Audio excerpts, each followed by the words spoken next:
NEP predicted nutrition and health cards regulation health checkup for school student। इसमें क्या होता है, बच्चों का जो पोषण स्वास्थ्य, जैसे बच्चे स्वस्थ रहेंगे, स्वस्थ शरीर में स्वस्थ मस्तिष्क का विकास होता है। जब तक स्वस्थ नहीं रहेंगे तो उनका मस्तिष्क में सही से विकास नहीं कर पाएगा। तो इसीलिए एनईपी में इसको ऐड किया गया है। और इसमें न्यूट्रिशन को फर्स्ट लैंग्वेज में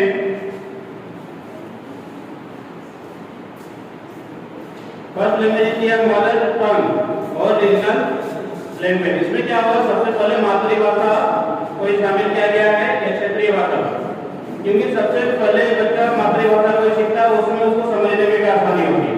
इसलिए फर्स्ट लैंग्वेज में मदर टंग को इसमें दिया गया है। सेकेंड लैंग्वेज को दिया गया है in Hindi state other modern Hindi Indian language और इंग्लिश। हिंदी भाषी क्षेत्र में, हिंदी भाषी राज्यों में अन्य आधुनिक भाषा, भारतीय भाषा और अंग्रेजी भाषा होना चाहिए। और एक कंडीशन दिया हुआ है in non Indian state Hindi और इंग्लिश। और फिर दिया है और यह हिंदी भाषी राज्य में यह हिंदी या अंग्रेजी होगी। ये सेकंड लैंग्वेज में दिया गया। थर्ड लैंग्वेज जो दिया गया है उसमें दिया गया है इन हिंदी स्टेट इंग्लिश और modern English language Indian language. In non Indian state English और मॉडर्न इंडियन लैंग्वेज। इसमें जो है हिंदी भाषी राज्य जो रहेंगे उसमें अंग्रेजी या एक आधुनिक भारतीय भाषा होगी, या फिर गैर हिंदी भाषी राज्य होंगे उसमें अंग्रेजी या आधुनिक भाषा एक होनी चाहिए।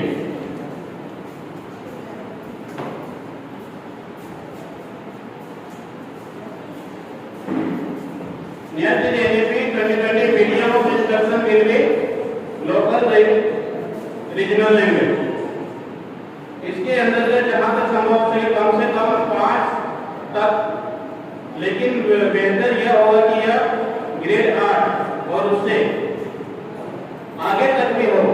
शिक्षा का माध्यम घर की भाषा मातृभाषा में या स्थानीय भाषा या क्षेत्रीय भाषा में होनी चाहिए, क्योंकि मातृभाषा या स्थानीय भाषा में होगी तो बच्चे जल्दी समझ पाएंगे। उसको लैंग्वेज का कोई प्रॉब्लम उस तरह का नहीं होगा, जैसे पहले वो लैंग्वेज को समझना पड़ेगा, वो उसमें उसको प्रॉब्लम नहीं करेगा। इसीलिए कम से कम ये 5 तक तो है ही, कम से कम 8 या उससे अधिक तक इसको अपग्रेड किया जाना चाहिए। इस पर ये ध्यान दिया गया है एनईपी में। Next NEP 2020 base less stage ठीक करें। इसके अंतर्गत जो है वर्ष भर में ऐसे बस्ता रहे दिनों की विभिन्न प्रकार की सम्मिलित करने की कला, क्यों खेल जैसे हो गया व्यवसायिक कलाओं को प्रोत्साहन, मतलब एक्टिविटी वर्क को ज्यादा इसमें इंक्लूड करना चाहिए। एकेडमिक वर्क के अलावा जो हो गया मेरे पास, तो ये इसमें क्या होगा, जैसे इंटरेस्ट लेंगे बच्चे, खेल में भी इंटरेस्ट लेंगे, उसमें पार्टिसिपेट करेंगे, एक्टिविटी वगैरह में लेंगे, उसका अपना डेवलप होगा, ऑलराउंड डेवलपमेंट होगा।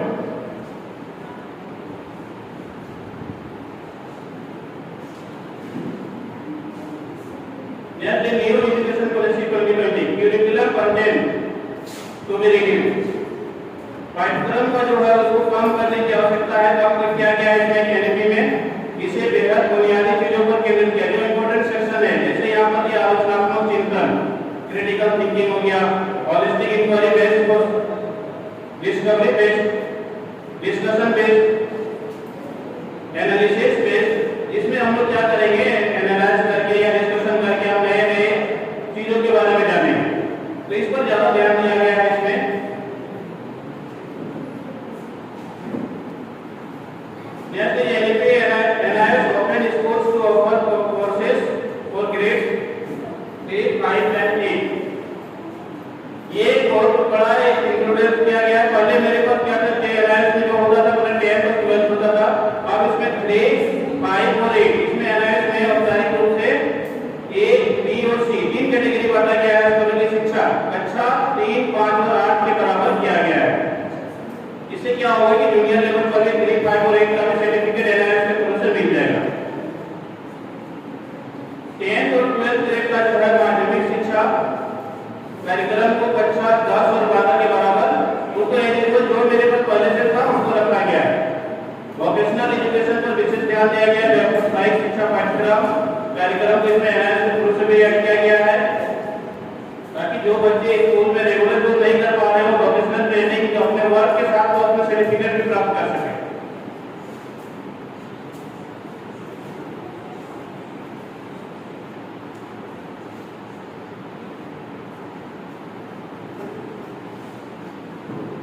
Next is NAP importance of board based exam to the individual.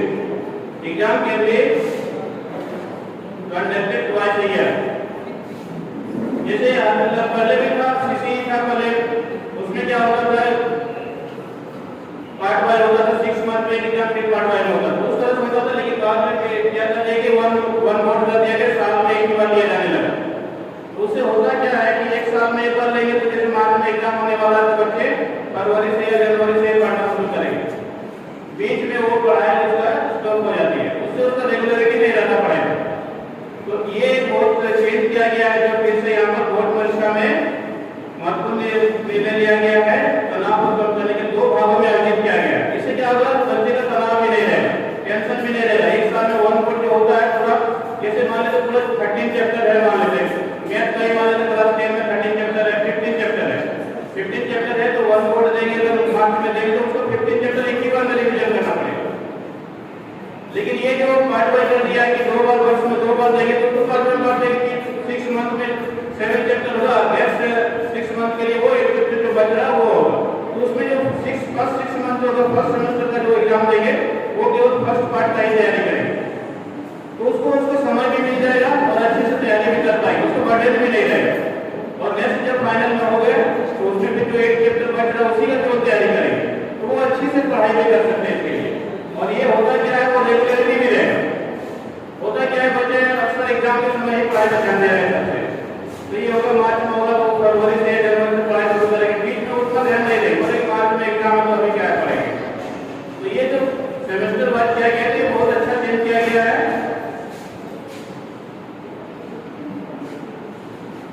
Board परीक्षा में रटने के बजाय ज्ञान के अनुप्रयोग को ज्यादा बढ़ावा दिया गया है।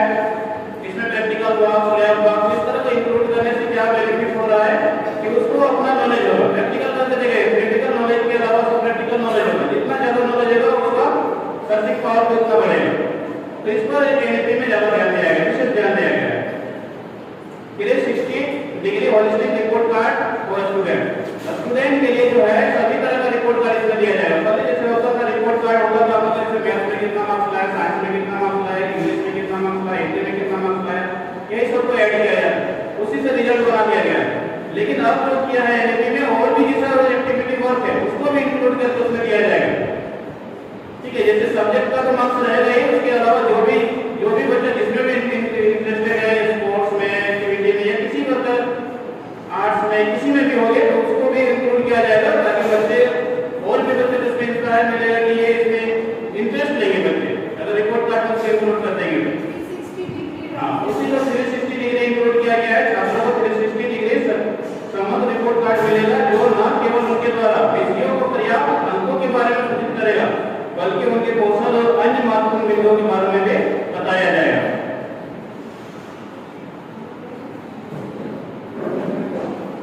मेन इसका जो बेसिक इसका चेंज जो किया गया है इसमें 5+3+4 को ये इसमें मेन टारगेट रखा गया है। इसमें बहुत बड़ा चेंज है इसमें क्या गया, जैसे पहले जो होता था 10+2 होता था, 10+2 होता था, उसमें क्या था 6 to 16 ईयर, 10 प्लस हो गया 16 to 18 हो गया 12, ये 2 पार्ट में बना गया था। अब तो क्या गया 5+3+3+4, 5 तो हो गया 14 का स्लाइड रिपीट कीजिएगा।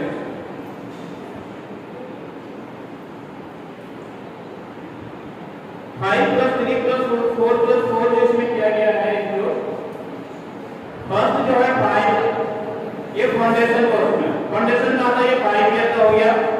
5 ईयर में जो गया पर इसमें जो है ना एक बहुत बड़ा चेंज किया गया। पहले जो होता था कि 6 ईयर से ही क्लासेस स्टार्टिंग होता था, बच्चे जाना शुरू करते थे, लेकिन अब जो कर दिया 3 ईयर से ही जाएंगे।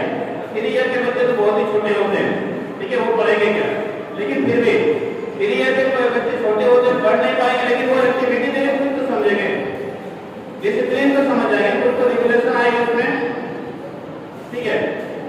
देखा तो घर में खेलते हैं, उसके बदले जो हालांकि इसका जो है 9 एग्जाम होगा, इसमें कोई एग्जाम नहीं होगा, जो फर्स्ट 5 जो है इसमें एग्जाम नहीं होगा, लेकिन इसमें एग्जाम को कोई नहीं क्राइटेरिया नहीं है।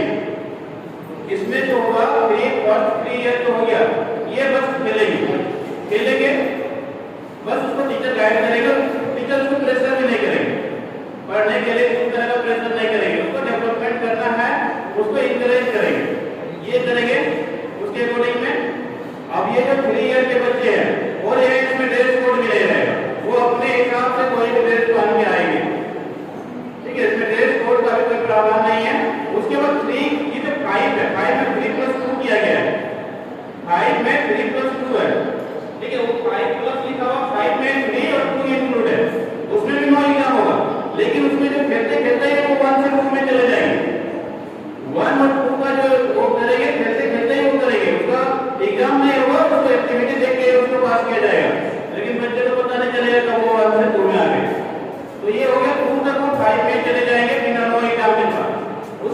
है 3 है।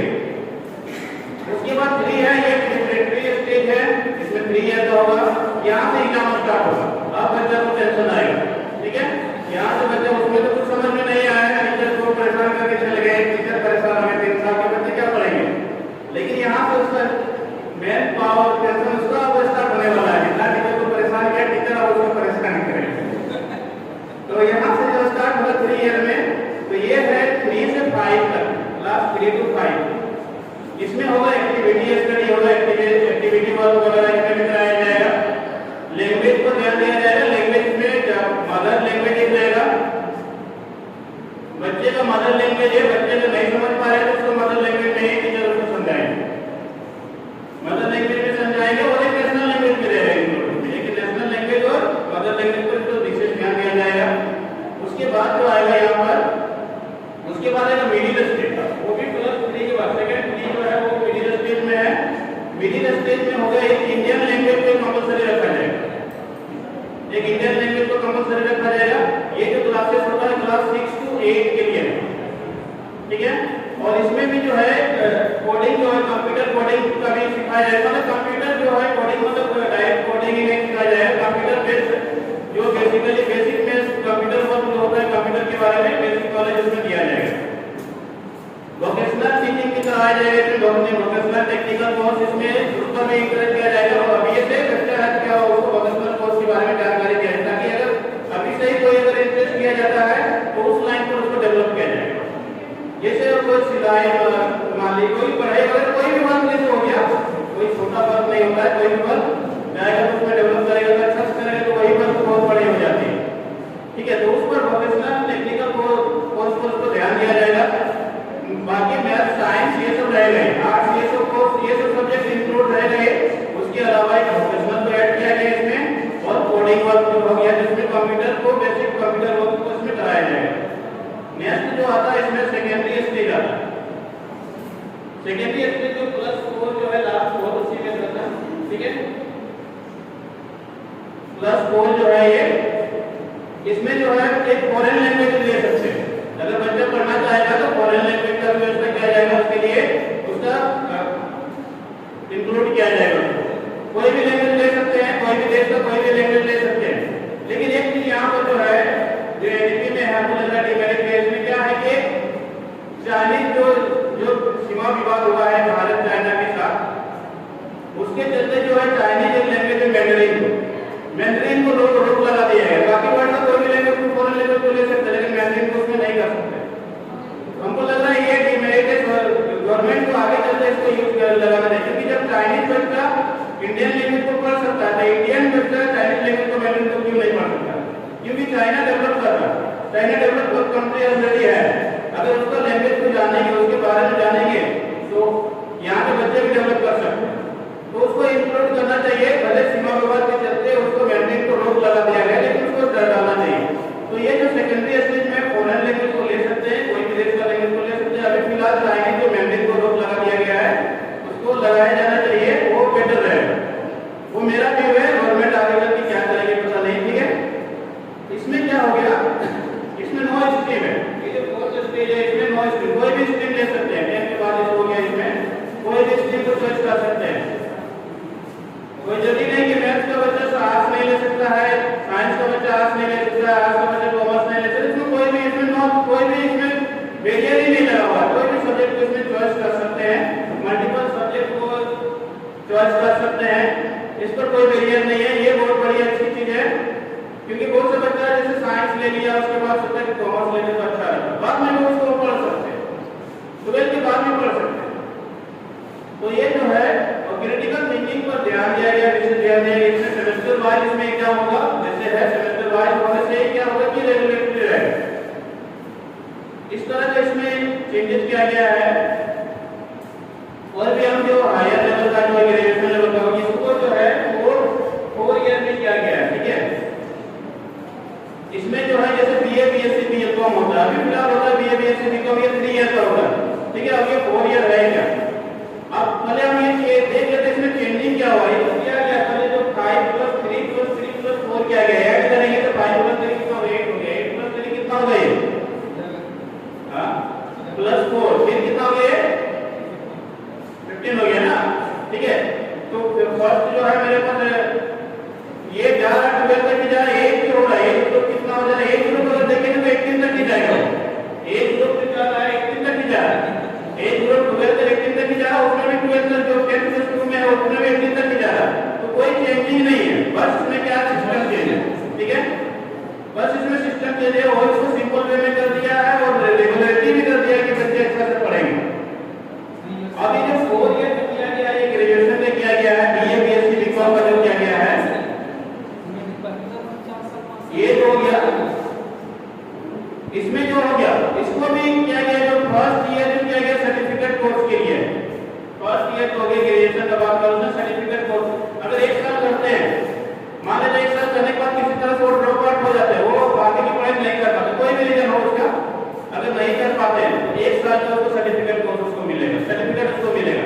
इसमें क्या होता है, अगर मान लीजिए फाइनल ईयर में फेल हो गया तो अगर नहीं पढ़ पाता तो 3 साल का उसका बेकार हो गया, उसका बीच का कोई फायदा ही नहीं रहेगा, जो 2 साल उसका बर्बाद हुआ उसमें ये बर्बाद नहीं होगा। एक साल में अगर वो पढ़ता तो उसको सर्टिफिकेट कोर्स को उसको सर्टिफिकेट उसको मिलेगा, और अगर आगे अगर 2 साल बाद में अगर करना चाहेगा तो उस सर्टिफिकेट के थ्रू से वो सेकंड ईयर में एडमिशन ले सकता है। तो ये जो हो गया सेकंड ईयर का जो होगा, इसमें नेमिंग भी दिया गया, फर्स्ट ईयर का जो होगा सर्टिफिकेट कोर्स है, सेकंड ईयर जो होगा वो डिप्लोमा लेवल का हो जाएगा, डिप्लोमा कोर्स देगा, ठीक है। अगर सेकंड ईयर के बाद वो ड्रॉप आउट कर देता है तो सेकंड ईयर में उसको डिप्लोमा लेवल का उसको सर्टिफिकेट मिलेगा, अगर 2 साल बाद मिलेगा तो डिप्लोमा के बाद वो एडमिशन ले सकता है। तो ये एक बेनिफिट है इसमें साल बर्बाद नहीं होने वाला है किसी का, जितना दिन तक पढ़े हैं उतना दिन हमको सर्टिफिकेट मिल जाएगा। ये बहुत अच्छा सुधार किया गया है, चेंजेस जो किया गया है। नेक्स्ट है यहाँ पर उसके बाद 3 ईयर है, थर्ड ईयर हो गया, मतलब 3 ईयर हो गया, ये इसमें डिग्री दिया जाएगा, थर्ड ईयर कंप्लीट जहाँ हो गया उसमें डिग्री दिया जाएगा, उसमें जॉब कंप्लीशन के लिए उसमें आप अप्लाई कर सकते हैं। जैसे यहाँ पर बीए बीएससी बीकॉम जो करते हैं 3 ईयर के बाद डिग्री मिलता है, कोई भी वैकेंसी निकलता है ग्रेजुएशन लेवल का, वो डिग्री कंप्लीट होने के बाद ही हम अप्लाई कर सकते हैं। तो इसमें भी वही है, कुछ चेंजेस नहीं है, ठीक है, लेकिन इसमें है कि साल बर्बाद नहीं हो रहा, किसी का साल बर्बाद नहीं हो रहा। इसमें 3 साल के बाद आपको डिग्री मिलेगा, 3 साल में उसमें भी मिलता है, 3 साल में इसमें भी मिलेगा। तो ये जो डिग्री मिलने के बाद आप जॉब के लिए जैसे अभी का जो करंट है 3 ईयर वाला करते हैं, उसी तरह से इसमें भी हम अप्लाई कर सकते हैं। अब इसमें 4th ईयर भी डाला गया है, डिग्री में जो ग्रेजुएशन है उसी में 4th ईयर भी डाला गया है। 4th ईयर जो होता है वो रिसर्च के लिए होता है, ठीक है, ये एक बहुत अच्छा चीज किया गया है रिसर्च के लिए। मतलब इससे क्या होगा कि बच्चे का अपना जो थिंकिंग है अपने सब्जेक्ट से रिलेटेड उस पर वो इंटरेस्ट लेंगे, तो इस तरह से रिसर्च के क्षेत्र में भी ये बढ़ावा मिलेगा। तो ये रिसर्च के लिए दिया गया है। अब इसके बाद अगर पोस्ट ग्रेजुएशन करना चाह रहा है, कोई अगर पोस्ट ग्रेजुएशन करना चाह रहा है तो पोस्ट ग्रेजुएशन के लिए भी जो है इसमें 1 और 2 है, 2 कंडीशन है, एक साल में पोस्ट ग्रेजुएशन हो जाएगा, एक 2 साल में हो जाएगा, ठीक है। तो पोस्ट ग्रेजुएशन का जैसे अभी तक तो हम लोग जानते 2 साल में होता है, 2 साल में कंप्लीट होगा, ठीक है, लेकिन अब जो हो गया जो 3 ईयर डिग्री करके आया है, जो 3 ईयर डिग्री करके क्या है वो बोलेगा वो रिसर्च में इंटरेस्ट नहीं है, रिसर्च नहीं करना चाहता, उसके बाद वो अगर पोस्ट ग्रेजुएशन करना चाह रहा है तो उसको 2 साल लगेगा। ये वो 3 ईयर करके आया है, 3 + 2 होता है अभी भी। मतलब जो फॉर्मेट है ना, फॉर्मेट जो अभी का फॉर्मेट और जो एनईपी का फॉर्मेट जो है उसमें कोई चेंजेस नहीं है, साल भी वही लग रहा है, बस उसमें सिस्टम में चेंज किया गया है। सिस्टम में चेंज ये किया गया है कि अभी किसी का साल बर्बाद नहीं होने वाला। अब तो हो गया 4 ईयर, जो अगर वो 3 ईयर डिग्री करने के बाद कोई रिसर्च किया है, 2 फ्रेंड है डिग्री कर लिया है, एक साल रिसर्च कर लिया, उसके बाद दोनों पोस्ट ग्रेजुएशन करना चाह रहा है, तो ये बोले कि हम रिसर्च करके जा रहे हैं, हमने 1 साल ज्यादा किए हैं, अब उसके बाद हम पीजी कर रहे हैं तो मेरा तो 1 साल ज्यादा लग जाएगा, 2 साल लग रहा है तो, और ये डिग्री करके जाएगा तो मेरा तो 2 साल लगेगा, वैसे कैसे होगा? वैसे नहीं होगा, जो रिसर्च करके जाएगा उसको पोस्ट ग्रेजुएशन 1 साल में ही कंप्लीट हो जाएगा। जो रिसर्च करेगा वो तो 4 साल डिग्री में समय पर लगाया ना, उसको 1 साल में पीजी हो जाएगा, तो लगा उसको वही लगा, ठीक है, और जो डिग्री करके गया उसको भी वही लगा।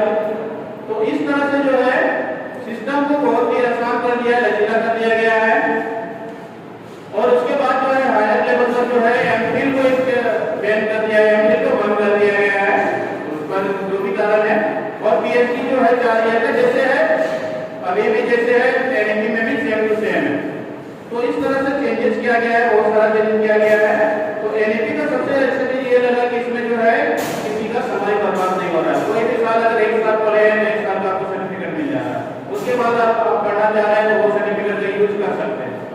अभी यही जो डिमेरिट है, जो डिमेरिट है, जो बच्चे जो है पढ़ के पढ़ाई छूट जा रहा है, जैसे 12 करने के बाद फिर मान लीजिए किसी कारण से क्रॉस कर गए तो वो उसको आगे के पढ़ाई से छूट जाते हैं। ग्रेजुएशन कर रहे हैं, 3 साल मेहनत किए, लास्ट ईयर में फेल कर गए, मुझे बहुत डिफिकल्ट लगने लगा, या फिर एज भी हो गया है या किसी काम में फंस गए, तो वो क्या हो रहा है, उसको 3 साल बर्बाद हो गया, तो उसका सीधा साल बर्बाद हो जाएगा। इसमें क्या होगा कि साल किसी का बर्बाद नहीं होने वाला। 1 साल की है, 1 साल का सर्टिफिकेट ले लो, 2 साल की है, 2 साल का सर्टिफिकेट ले लो, 5 साल बाद में करना चाहेंगे तो उसके बाद आप पढ़ सकते हैं।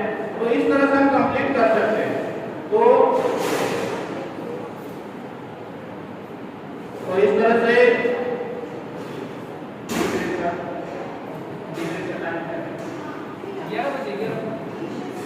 अच्छा, टी ब्रेक से पहले जो है, टी लंच से पहले टीचर्स कुछ क्वेश्चन दिए गए थे, उससे निवेदन है कि अपने अपने व्यू को यहाँ पर रखें।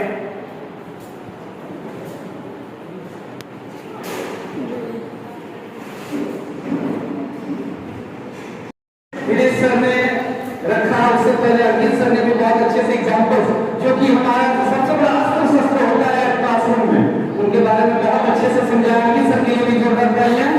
उससे पहले जो मॉड्यूल स्ट्रक्चर है उनको बहुत अच्छे से डॉक्यूमेंट ने एक्सप्लेन किया। Please give a big round of applause for document. और मंडल सर ने शुरुआती स्टेज जो 5+3+3+4 का जो फ्रेमवर्क है उनको एक्सप्लेन बहुत ही अच्छे से किया। तो please give a big round of applause for Mandal sir. Now Ankit sir ने एक्सप्लेन, अंकित सर ने एग्जांपल्स लेकर बहुत ही अच्छे से, जो कि हम लोग क्लास में एग्जांपल्स लेते हैं, these are hands on learning, जो कि सर अभी तुरंत एक्सप्लेन किए कि बच्चे खेलते खेलते दूसरे क्लास में चले जाएंगे। मोटिव खेलना नहीं है, मोटिव है खिलाते खिलाते किस तरह से अपने को तैयार करते रहे, स्ट्रक्चर ऐसे स्ट्रक्चर देते रहे कि वो अगले क्लास में जाने के लिए तैयार हो जाए। So now I request our STNC Mrs. Rakhi Goswami ma'am to conclude the rest of the part to begin the discussion session. Please welcome her to the round of applause, please.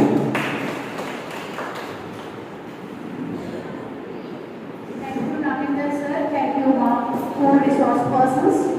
And whenever Navinder sir you are in the stage starts vibrating, breathing with a livelihood. जीवन आ जाता है stage में. Yes, after that, without knowledge, action is useless, and knowledge without action is futile. From very early morning, we are discussing about NEP, and our knowledgeable teachers गहन अध्ययन किए हैं इस NEP पे, और यहाँ पर फिर से एक बार सबकी रिविजन भी हो रही है NEP पर. उन्होंने क्या सीखा, क्या नॉलेज प्राप्त किया, उनकी क्या विचारधारा है, उन्हें कुछ क्वेश्चंस भी दिए गए हैं। वो अपनी विचारधारा और अपने सवालों का जवाब मंच पर आकर एक एक करके व्यक्त करेंगे, और इसके लिए एक एक करके आप मंच पर आइए और अपने विचारों को व्यक्त कीजिए। Regional answers, please ready for that. Yes, I request Mrs. Uma Chadu to explain how to use regarding NEP. A big round of applause for Mrs. Uma Chadu.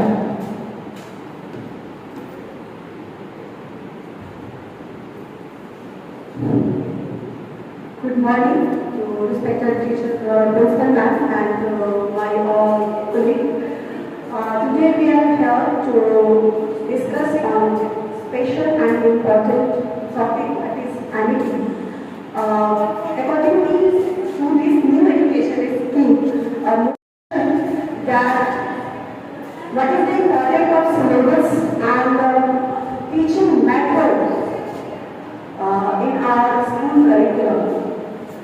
इसमें लिखा हुआ है कि स्कूल में पाठ्यक्रम और शिक्षण शास्त्र से आप क्या समझते हैं और आपकी स्कूली शिक्षा में इसका क्या महत्व है। पहले मैं आपको बताती हूँ, हमने जो बीएड किया था तो हमने खंडन के काफी ऐसे केसेस करे थे, स्टूडेंट्स पढ़ी थी, उसमें खंडन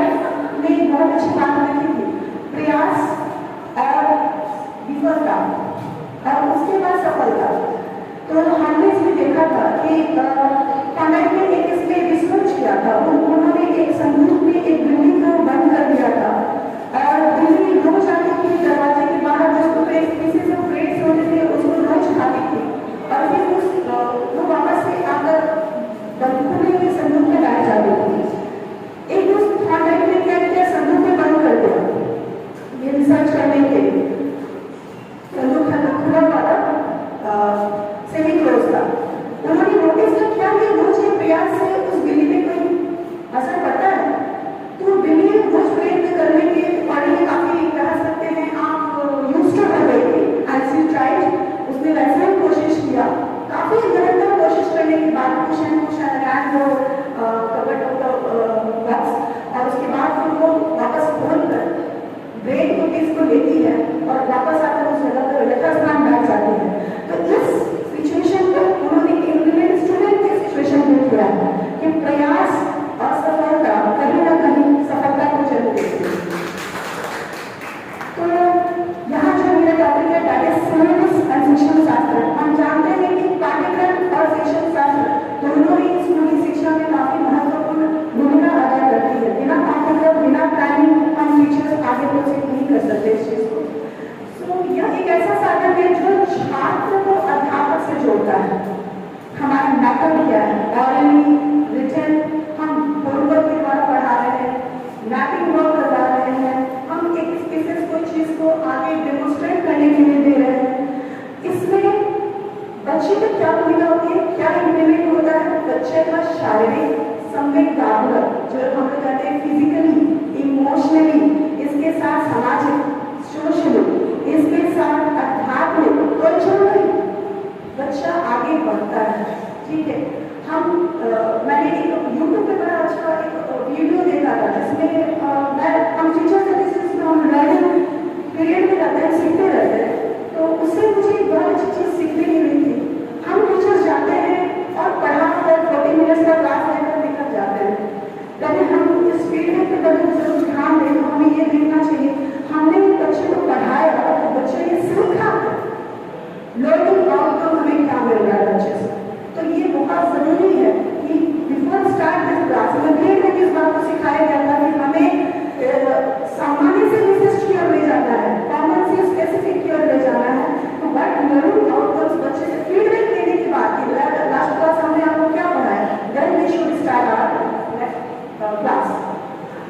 इसमें बच्चा शैक्षिक उद्देश्य है, इसके प्राप्ति में हमें सहायता मिलेगी। हमारा जो एम है पढ़ाने का, इसमें सिलेबस के थ्रू से और हमारा जो पढ़ाने की टेक्निक है, इसमें हमारे एम हम गेट कर सकते हैं, हम पा सकते हैं।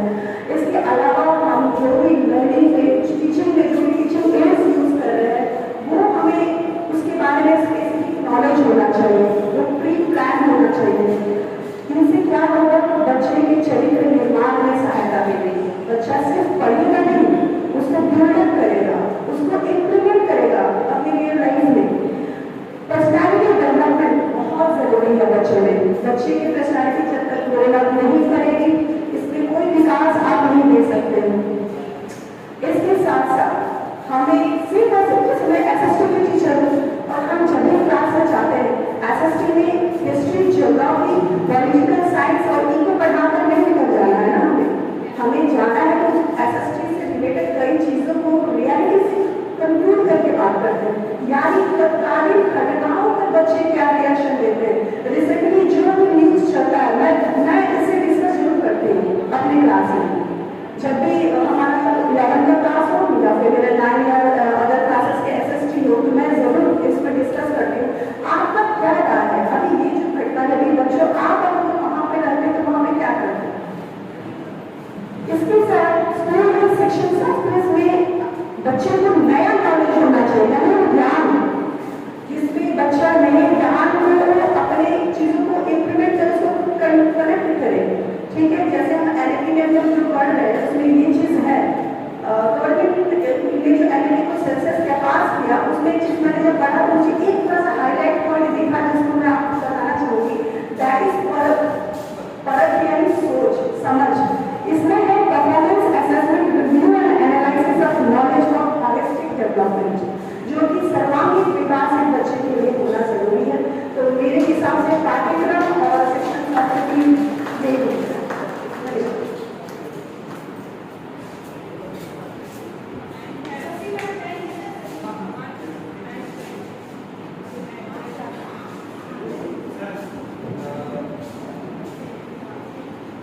very nicely explained by Uma Chobe ma'am.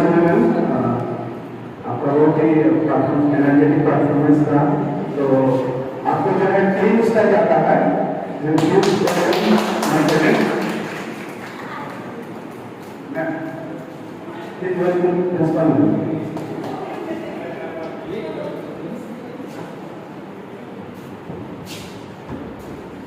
Please give a big round of applause for Una Chobe ma'am for attaining 10 stars. So star will sprinkle, not to eat. Now I would like to call Sasi Bhatia ma'am. Thank you, sir. Good morning to one and all sitting here. ये जो मुझे प्रश्न मिला है उसको बताने से पहले मैं चाहती हूँ कि मैं अपना ओपिनियन रखूँ कि मैंने जो एनईपी में अभी सुना तो मेरा पॉइंट ऑफ व्यू क्या है। तो मुझे एनईपी में सबसे जो अच्छी बात लगी है कि 5+3+3+4 जो फ्रेमवर्क बनाया गया है, तो ये जो 5 है, स्टार्ट का जो 5 इयर्स है, इसमें नो एग्जाम। यहाँ बच्चे आएंगे, जैसे बच्चों को स्कूल आने का एक भय होता है, एक डर होता है कि हमको स्कूल जाना है, अपने मम्मी पापा से दूर रहना है। और इन 5 सालों में ये जो छोटा बच्चे जो होते हैं, इन 5 सालों में उन्हें क्या करना अच्छा लगता है, उन्हें खेलना अच्छा लगता है। तो हम लोग हमारा जो एनईपी है वह इन 5 सालों में बच्चों को जो पसंद है, जो कार्य उन्हें करना अच्छा लगता है, तो इन 5 सालों में बच्चों को स्कूल में वही कार्य करवाया जाएगा, लेकिन वो काम इस तरह से कराया जाएगा, उन्हें खिलाया जाएगा, लेकिन बच्चे खेलते खेलते भी बहुत कुछ सीखेंगे। इसके लिए हम टीचर को सीखना होगा। ये जो एनईपी है बच्चों के लिए तो बहुत ही अच्छा है, पर हम टीचर का जिम्मेदारी और बढ़ जाता है कि हमें बच्चों को किस तरह खेलते खेलते ही उन्हें वन पे पास करवाना है। मैं जब मैं 3 क्लास में जाए तो हमें उतना नॉलेज होना चाहिए जितना कि उन्हें चाहिए। तो +3 5+3 जब वो 3 जाएंगे तो उन्हें एक्टिविटी बेस्ड हम लोग को बनाना है, जिसमें कि उन्हें तब एग्जाम होगा, लेकिन जितना भी पढ़ाई होगा वो एक्टिविटी बेस्ड होगा, तो उन्हें कोई बर्डन नहीं होगा। और उसके बाद 6 to 8 जबकि उनका दिमाग बहुत मतलब क्यूरियोसिटी बढ़ जाता है कि हमको ये क्या हो रहा है, ये कैसे हो रहा है, ऐसा क्यों होना चाहिए, नहीं होना चाहिए। तो उस समय एनईपी ने क्या किया कि पढ़ाई के साथ साथ कंप्यूटर प्लस वोकेशनल कोर्स पर ध्यान दिया है कि हम लोग देखते हैं कि बच्चों में तब एक जिज्ञासा हो जाता है कि हमें सिलाई करना अच्छा लगता है, किसी को गिर गया चोट लग गया तो फटाक से पट्टी बांधना अच्छा लगता है, किसी को बुनाई अच्छा लगता है, तो लड़कियों में लड़कों को भी हो सकता है कि उन्हें पेंटिंग करना पसंद आता है, तो उन्हें पेंट करना। तो ये वोकेशनल कोर्स के द्वारा हम उनके स्किल डेवलपमेंट होगा कि बच्चे किस ओर जाना चाहते हैं। इसके जरिए हम शिक्षकों को बहुत आसान हो जाएगा कि बच्चों को किस चीज में मन है, वो क्या करना चाहते हैं। तो ये जब बच्चों को पता चल जाएगा तो बच्चे भटकेंगे नहीं, अपने मंजिल की ओर बहुत आसान तरीके से पहुंचेंगे।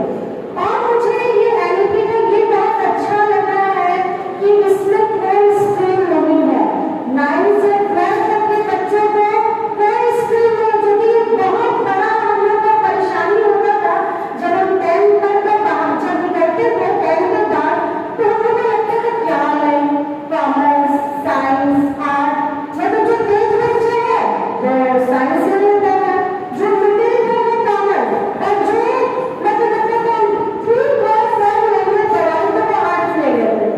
इस तरह का जो सोच था उसको बदला गया, क्योंकि हर एक स्ट्रीम का अपना एक इम्पोर्टेंस होता है। तो अब क्या होगा कि बच्चे अगर किसी को बायो पसंद हो तो वो बायो ले ले, अगर उसी में अगर किसी को ज्योग्राफी पढ़ने का भी इच्छा है तो वो ज्योग्राफी भी पढ़ सकता है, अगर उसको लिटरेचर पसंद है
एक्सप्लेन किया।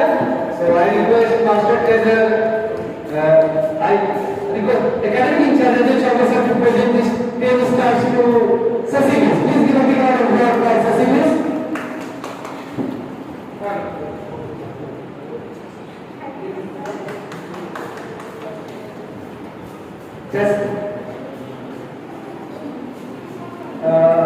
बहुत ही महत्वपूर्ण प्रश्न था अभी, और मैं जो अपना मैटर तैयार करके थोड़ा सा बहुत लाया था, और उसका एक बहुत अहम हिस्सा Sasimis के क्वेश्चन में था कि what is the role of teacher in this new economic education policy. ये जो फ्रेमवर्क तैयार हुआ था, इनके निर्माता हैं doctor T Kasturirangan and ISRO scientist. उन्होंने ये फ्रेमवर्क तैयार किया है न्यू एजुकेशन पॉलिसी 2020 का, और उनका एक स्टेटमेंट था कि ये जो भी चेंजेस है वो स्टूडेंट को बहुत ही आसानी से एक्सेप्ट कर लेंगे, लेकिन उनको एक्सेप्ट करवाने का जिम्मेवारी शिक्षकों का है, जो बहुत ही महत्वपूर्ण कार्य है। और इसीलिए इसमें एक सबसे बड़ा चेंज आने वाला है। पहले एनसीएफ लागू हुआ था, नेशनल करिकुलम फ्रेमवर्क, जो कि बच्चों के लिए पाठ्यक्रम, पाठ्य वस्तु, पाठ्य सामग्री तैयार करता था। लेकिन अब एक एनसीएफटीई लागू होगा, national curriculum framework for teachers education, जो कि न्यू एजुकेशन पॉलिसी में समाहित किया गया है। और उन्होंने एक और स्टेटमेंट दिया कि ये जो न्यू एजुकेशन पॉलिसी है, इसमें पहले के जो शिक्षक थे, शिक्षक by chance not bye passion, जो बाय चांस थे वो एलिमिनेट हो जाएंगे, और जो पैशनेट हैं वही सर्वाइव करेंगे और आगे एजुकेशन को आगे ले जा सकते हैं। तो this is the very major change that the teachers, the educators have to accept. और आपने Jawaharlal Nehru memorial senior secondary school का इस सेशन का लेसन प्लान, जो कि हमारी प्राचार्य मिसेस सुमना दुबे मैडम के द्वारा फॉर्मुलेट किया गया है, आपने देखा होगा, उसका हर एक पेज हमारे नेशनल एजुकेशन पॉलिसी 2020 पर आधारित है, जिस पर हमारा इंक्रीमेंट हो, बच्चे के लिए क्या स्पेशल एफर्ट ले रहे हैं, सारा चीज मैडम ने मेंशन किया है। तो this is all efforts from principal side for the educators. तो प्रिंसिपल्स और एजुकेटर का रोल न्यू एजुकेशन पॉलिसी में बहुत ज्यादा बढ़ जाता है। तो मैंने अपने व्यूज पे एक्सप्रेस किया, and this is the end of first phase, and we have come to the part of tea time. So there will be 10 minutes tea time. We will meet soon. Thank you all for coming.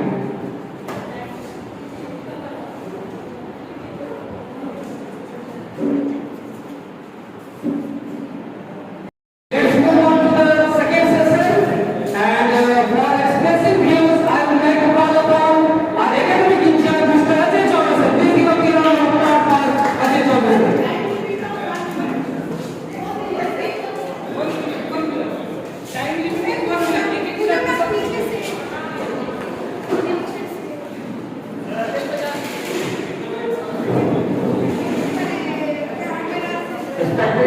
Respected madam, all our colleagues and our educated teachers, NAP के बारे में vision बहुत कुछ बताया जा चुका है। NAP school को डेवलपमेंट को कर ही रहा है, साथ साथ में शिक्षक को ज्यादा डेवलपमेंट की आवश्यकता है, इसी पर ध्यान दे रहा है। सबसे पहले शिक्षकों की नीति, सबसे बड़ा परिवर्तन जो कि नई शिक्षा नीति में लाया गया है, सबसे पहले शिक्षकों को बदलना होगा, शिक्षण नीति को बदलना होगा। मैं ज्यादा समय नहीं दिया गया है, इसलिए अपने टॉपिक पर आता हूँ। समावेशी शिक्षा। समावेशी शिक्षा ऐसी शिक्षा है जिसके अंतर्गत शारीरिक रूप से बाधित बालक तथा सामान्य बालक साथ उसमें सामाजिक कक्षा में शिक्षा ग्रहण करते हैं, उसको डेवलपमेंट पर्सन बोलते हैं। उनको साथ में डेवलपमेंट करना है, सबसे बड़ा बात है। अपने बालकों को कुछ अधिक सहायता प्रदान की जाती है, इसमें स्पेशल ट्रेनर की से बढ़ती है और वह उन बच्चों को शारीरिक और मानसिक विकास करने में सक्षम हो पाते हैं। इस प्रकार समाज शिक्षा अपन बालकों के लिए शिक्षक की तरफ विरोधी व्यवहारिक समाधान है। तो अपन बच्चे को हम लोग हटा के नहीं कर सकते, उनको भी डेवलप करवाना है, सबसे बड़ी बात है। उनको छोड़ नहीं देना है, उनके साथ साथ और अदर बच्चे को भी आगे बढ़ाने की प्रेरणा देना है ताकि वह पीछे न रहे।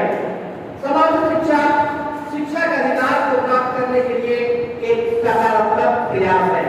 तो समाज शिक्षा इससे किया गया है ताकि शिक्षा को सकारात्मक रूप से हम लोग आगे बढ़ा पाए।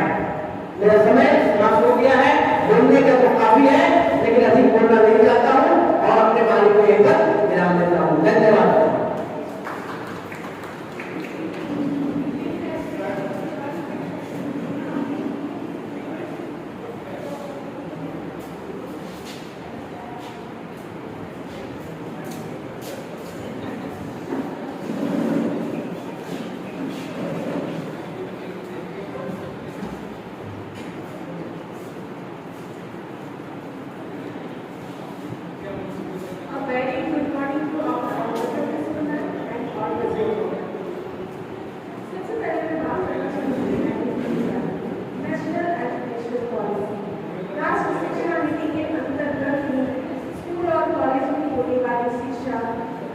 तैयार की जाती है और राष्ट्रीय शिक्षा नीति भारत सरकार के द्वारा एक लाई गई नीति है।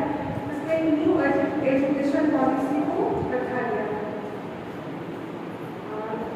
न्यू एजुकेशन पॉलिसी नई शिक्षा नीति कस्तूरी रंगन की अध्यक्षता में तैयार किया